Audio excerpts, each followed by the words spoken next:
Ito ang ating Monstera Deliciosa mga friend, update tayo. Ito, ayan, may bago siyang dahon.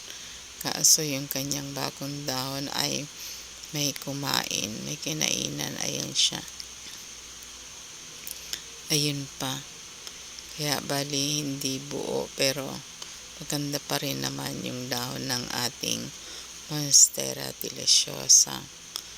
Ito, ayan. Ito yung pinaka, yan, malaki. Ang ganda, perfect yung dahon na yan. At yun ay, ito yung kanyang sinundan ng kanyang bagong dahon. Maganda, ang ganda ng dahon ng ating Monstera Deliciosa.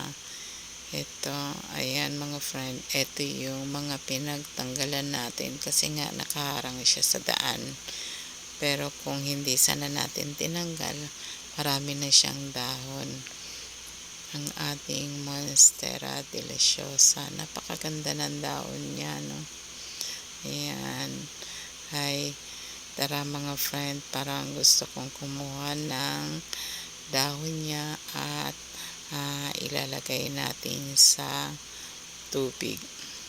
Ayan, ito yung napili ko, yung pinakamagulang na dahon niya. Kunin natin pero medyo mahirap din. Hirap niyang kunin. Masyado siyang makapit. Ang hirap kunin ng kanyang dahon. Ayan, ayun, natanggal din natin kaso hindi buo.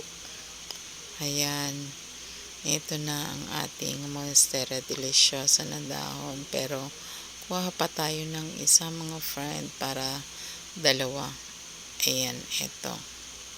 Ayan, kinuha natin yung pinaka malaki niyang dahon at ilagay natin sa tubig. Ayan, ako ng isang lalagyan para diyan natin ilalagay. Lagyan natin ng pabigat ng bato para hindi siya matumba.